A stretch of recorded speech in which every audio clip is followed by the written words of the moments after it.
போர்க்களத்தில் ஹிந்தா ஹம்சார் அலியை கொல்வதற்கு உரிய சந்தர்ப்பத்தை எதிர்பார்த்து கொண்டிருந்தார். ஒரு சந்தர்ப்பத்தில் ஹம்சார் அலி அல்லாஹ் அவர்கள் வேறு ஒருவனுடன் போரிட்டு கொண்டிருக்கும் போது பஹசி வீசிய ஈட்டி ஹம்சார் அலி அவர்களின் இடுப்பில் நுழைந்து கால்கள் வழியாக வெளியேறியது. இன்னா லில்லாஹி வ இன்னா இலைஹி ராஜிஊன். அல்லாஹுவின் பாதையில் அறப்போர் புரிந்த நிலையில் எதிரிகளால் தாக்கப்பட்டு தம் இன்னுயிரை நீத்தார் ஹம்சார் அலி அல்லாஹ் அவர்கள். அவர்களின் உடலை சின்னாபின்னப்படுத்தி உடலை கூறு போடுகின்றனர் நிராகரிப்பாளர்கள். அவரின் ஈரக்குலையை பல்லினால் கடித்து துப்புகிறாள் ஹிந்தா. அஸ்ஸலாமு அலைக்கும் வரஹ்மத்துல்லாஹி வபரகாத்துஹு. ஹம்சார் அலி அல்லாஹ் அவர்கள் இஸ்லாத்தை ஏற்றுக்கொண்ட பின் நபிகள் நாயகம் ஸல்லல்லாஹு அலைஹி வஸல்லம் அவர்களோடு பயணித்த சில காலங்களின் சுருக்கமான வரலாறும் அவர்கள் மரணமும் பற்றிய சுருக்கமான பார்வை இது. ஹம்சார் அலி அல்லாஹ் அவர்கள் ஹம்சா பின் அப்துல் முத்தலிஃப் அலி அவர்கள் அல்லாஹுவின் பாதையில் அறப்போர் புரிந்து தம் உயிரை அர்ப்பணம் செய்த உத்தம சஹாபாக்களில் ஒருவராவார். அப்துல் முத்தலிபின் மகனான ஹம்சார் அலி அல்லாஹ் அவர்கள் நபிகள் நாயகம் ஸல்லல்லாஹு அலைஹி வஸல்லம் அவர்களின் சிறிய தந்தை ஆவார். மேலும் பைவா எனும் செவிலித்தாயிடம் பால் அருந்தியதில் நபிகளாருக்கும் இவருக்கும் பால்குடி சகோதர உறவும் இருந்தது. இவர் நபிகளாரின் வயதினை ஒத்தவரும் நபிகளாரின் சிறந்த நண்பரும் கூட ஆவார். வாலிப பருவத்தில் சிறந்த உடல்வாகும் வனப்புமிகு தோற்றமும் கொண்டு விளங்கிய ஹம்சார் அலி அல்லாஹ் அவர்கள் சிறந்த வாக்கு சாதுரியமும் நேர்மையும் நிறைந்த பண்பாளராக திகழ்ந்தார்கள். அன்னலாரின் அழகிய நட்பண்புகள் ஹம்சார் அலி அல்லாஹ் அவர்களை பெரிதும் கவர்ந்தன.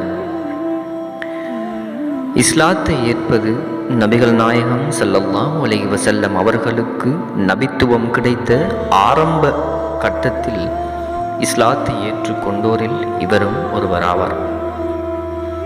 அன்னலார் போதித்த ஏகத்துவ இறை வழிபாட்டு கொள்கையை எதிர்ப்பின்றி மனதால் ஏற்றுக்கொண்டாலும் அவர்களின் சிந்தனை சலனமற்ற நீர் போல நிலை பெற்றிருந்தது.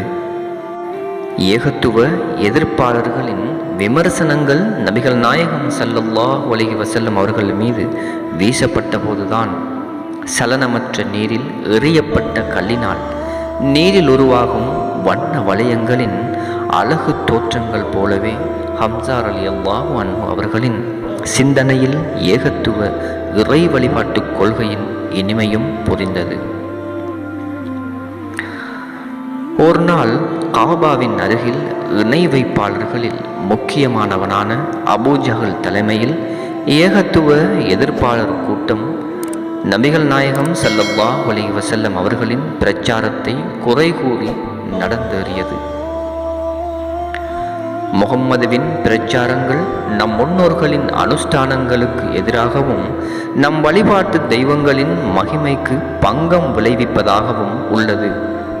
தம் சகோதரர் மகன் செய்யும் இப்பிரச்சாரங்கள் ஹம்சாவும் அறிவார் என கூறி நபிகளாரை தூசித்து பேசுகிறான் அபூஜஹல்.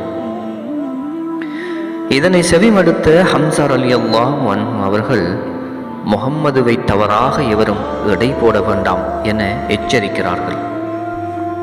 இதனால் வாக்குவாதமும் ஏற்பட கூட்டம் குழப்பத்துடன் கலைந்து செல்கிறது.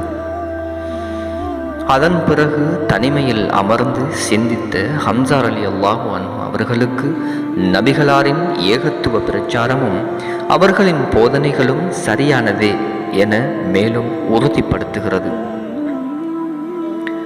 வேட்டையாடுதலில் ஆர்வம் கொண்ட ஹம்சார் அலி அல்லாஹ் அவர்கள் ஒரு நாள் வேட்டைக்கு சென்று திரும்பிய பின்னர் காபாவை வலம் வர நாடியவராக அதனை நோக்கி செல்லும்போது அப்துல்லாஹ் இப்னு ஜுத்ஆன் என்பவனின் அடிமை பெண்ணொருத்தி ஹம்சார் அலி அல்லாஹ் அவர்களை அபு உமாராவை முஹம்மதுவை அபூஜஹல் மிக இழிந்துரைக்கிறான், கொடுமைகள் புரிகிறான், முகம்மது இவற்றையெல்லாம் பொறுத்து கொண்டு அமைதியாக இருக்கிறார் என்று எடுத்துரைத்தார். இதனை கேட்டு வெகுண்ட சினம் கொண்டவராக ஹம்சா ரலியல்லாஹு அன்ஹு அவர்கள் காபாவை சென்று அபூஜஹல் எங்கே என்று கேட்டவராக காபாவின் ஒரு ஓரத்தில் தன் நண்பர்களுடன் அமர்ந்திருந்த அபூஜஹலை நோக்கி தம்மிடம் இருந்த வில்லின் நாணை விரைப்புடன் இழுத்து அபூஜஹலின் தலைக்கு அம்பினை செலுத்தினார். தலையில் காயமுற்ற அவனிடம் ஏகத்துவத்தின் சிறப்பினை எடுத்து கூறியவராக அன்னலார் போதிக்கின்ற போதனைகளை தாம் ஏற்றுக்கொண்டதையும் இஸ்லாத்தின் இனிய கொள்கைகளால் தாம் ஈர்க்கப்பட்டதையும் வீரத்துடன் எடுத்துரைத்தார்கள். இஸ்லாத்தை எப்படியும் ஒழித்தே தீருவேன் என கங்கணம் கட்டித்திருந்த அபூஜஹலிடம் இது போன்ற மிரட்டல்கள் இஸ்லாத்தின் வளர்ச்சிக்கு எந்த தடையும் விளைக்க முடியாது என உறுதியாக எண்ணிய ஹம்சா ரலியல்லாஹு அன்ஹு அவர்கள் சிங்கத்தின் குகையிலேயே சிங்கத்தை நேரிட்டு வீழ்த்தும் துணிவுடன் தாம் ஈமான் கொண்டதை எடுத்துரைத்தார்கள். ஹம்சா ரலியல்லாஹு அன்ஹு அவர்களின் இடிமுழக்க குரலை கேட்ட குறைஷிகள் நிலை தடுமாறி ஓட்டம் பிடித்தார்கள். அல்லாஹு அக்பர். சிலர் அபூஜஹலுக்கு பரிந்து பேச முனைந்ததும் அவன் அவர்களை தடுத்து விட்டான். இணை வைப்பாளர்கள் இந்நிலையில் தம் கடவுளர்களுக்கு என்ன நேருமோ என்று ஒரு புறம் சிந்திக்க, சத்தியத்தை போதித்த சகோதரரின் மகன் தூசிக்கப்பட்டதால் விமர்சனங்களை செவியுற்ற நான் விபரீதங்கள் ஏதும் புரிந்துவிட்டேனோ என்ற மனக்குழப்பமும் ஹம்சா ரலியல்லாஹு அன்ஹு அவர்களுக்கு ஏற்படுகிறது. தம் இதயத்தை விசாலமாக்கி உள்ளம் பக்குவப்பட காபா சென்று பிரார்த்தனை புரிந்ததோடல்லாமல் அண்ணல் நபிகளாரையும் பிரார்த்திக்க வேண்டுகிறார். ஹம்சா ரலியல்லாஹு அன்ஹு அவர்கள் நபிகள் நாயகம் ஸல்லல்லாஹு அலைஹி வஸல்லம் அவர்களும் பிரார்த்தனை செய்கிறார்கள். ஈமானிய உறுதி இன்னும் மெருகேறுகிறது. அண்ணல் நபிகளாரின் அடிச்சுவடுகளை பின்பற்றும் உத்தம சகாபாக்களில் ஒருவராகவும் நபிகளாரின் பக்கபலமாக இருந்து ஏகத்துவ கொள்கையை எடுத்துரைப்பதில் வரும் இடர்களை துச்சமென மதித்து துயரேதுமின்றி துணிந்து செயல்பட்ட தீரர்களில் ஹம்சா ரலியல்லாஹு அன்ஹு அவர்களும் குறிப்பிடத்தக்கவராவார். அசதுல்லா, அல்லாஹுவின் சிங்கம் என்ற சிறப்பு பெயரும் சொந்தக்காரர் இவர். நபிகள் நாயகம் ஸல்லல்லாஹு அலைஹி வஸல்லம் அவர்கள் மதீனத்துக்கு ஹிஜ்ரத் செய்த பின் நிகழ்ந்த பத்ரு போரில் பங்கேற்று ஹிஜ்ரி 2ஆம் ஆண்டு முஸ்லிம்களின் வெற்றிக்காக முனைந்து போரிட்டு வெற்றி கனியை சுவைப்பதில் ஹம்சா ரலியல்லாஹு அன்ஹு அவர்கள் ஆற்றிய பங்கு நினைவு கூறத்தக்கது. அன்றைய அரேபியர்களின் போர் வழக்கப்படி முதலில் தனித்தனியாக போராடும் முறையில் அண்ணல் நபிகள் நாயகம் ஸல்லல்லாஹு அலைஹி வஸல்லம் அவர்களால் நியமிக்கப்பட்ட மூவர் ஹம்சா அலி, அலி அலி, அபு உபைதர் அலி ஆகியோர் ஆவர். உத்பா, ஷைபா, வலீத் ஆகியோர் நிராகரிப்போரால் நிறுத்தப்பட்டவர்கள். இத்தனிப்போரில் ஹம்சா ரலியல்லாஹு அன்ஹு அவர்கள் உத்பாவை வீழ்த்தி வெற்றியின் ஆரம்ப நிலையை இஸ்லாத்துக்கு துவக்கி வைத்தார்கள். அல்லாஹு அக்பர். இப்போரில் தான் குறைஷி இணை வைப்பாளர்களின் முக்கியமானோர்களாகிய அபூஜஹல், உத்பா, ஷைபா, வலீத் போன்றோரின் உடல்கள் கொல்லப்பட்டு கோர நிலையில் துர்நாற்றத்திற்குள்ளாகி தீண்டுவாரின்றி கிடந்தன. உத்பாவின் மகளாகிய ஹிந்தா அபூ சுபியானின் மனைவி ஹம்சாவின் ஈரலை பிடுங்கி பற்களால் கடித்து துப்புவேன் என்று சபதமேற்கிறார். ஹம்சாவை கொன்றால் உம்மை அடிமை தலையிலிருந்து விடுவிப்பதோடு பொன்னும் பொருளும் சன்மானமாய் தந்து சிறப்புவிக்கிறோம் என்று வஹ்சியினம் நீக்ரோ அடிமையையும் தயார் செய்தாள். இவன் ஜுபைர் இப்னு முத்ஆம் என்பவரின் அடிமை. வஹ்சி குறிபார்த்து ஈட்டி எறிவதில் கைதேர்ந்தவன்.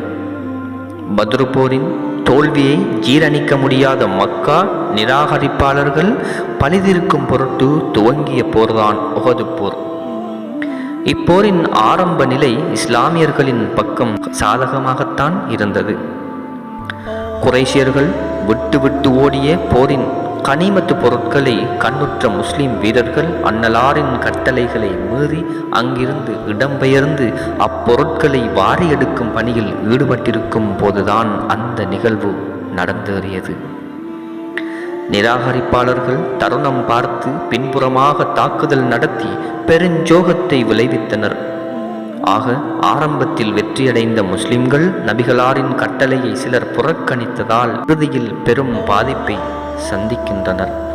சிலர் செய்த தவறின் விளைவால் 70 நபித்தோழர்கள் ஷஹீதாக்கப்படுவதுடன் நபிகள் நாயகம் ஸல்லல்லாஹு அலைஹி வஸல்லம் அவர்களும் காயப்படுத்தப்படுகிறார்கள். இன்னா லில்லாஹி வ இன்னா இலைஹி ராஜிஊன். போர்க்களத்தில் ஹிந்தா ஹம்சார் அலியை கொல்வதற்கு உரிய சந்தர்ப்பத்தை எதிர்பார்த்து கொண்டிருந்தாள்.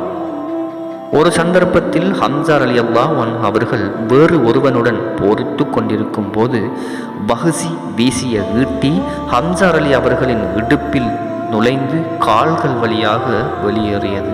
இன்னா லில்லாஹி வ இன்னா இலைஹி ராஜிஊன். அல்லாஹுவின் பாதையில் அறப்போர் புரிந்த நிலையில் எதிரிகளால் தாக்கப்பட்டு தம் இன்னுயிரை நீத்தார் ஹம்சார் அலி அல்லாஹ் அவர்கள். அவர்களின் உடலை சின்னாபின்னப்படுத்தி உடலை கூறு போடுகின்றனர் நிராகரிப்பாளர்கள். அவரின் ஈரக்குலையை பல்லினால் கடித்து துப்புகிறாள் ஹிந்தா.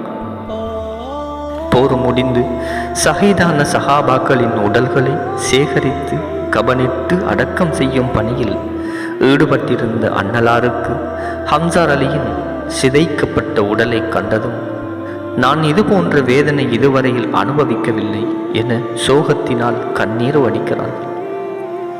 மக்கா வெற்றிக்கு பின் ஹிந்தாவும் பஹ்சியும் இஸ்லாத்தை தழுவி விடுகின்றனர்.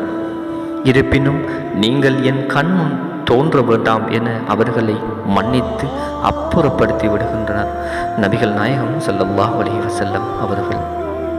ஹம்சார் அலி அவர்கள் முதலில் நன்றாக சிந்தித்து மார்க்கத்தை ஏற்றார்கள்.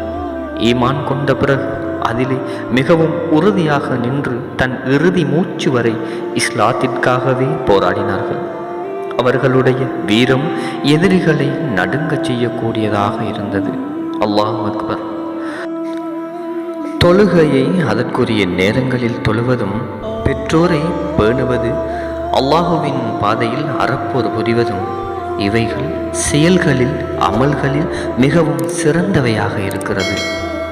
இதை கேட்ட எனக்கும் உங்களுக்கும் வல்ல அல்லாஹ் நல்லருள் புரிவானாக. ஆமீன் ஆமீன் யா ரப்பல் ஆலமீன். அஸ்ஸலாமு அலைக்கும் வரஹ்மத்துல்லாஹி வபரகாத்துஹு.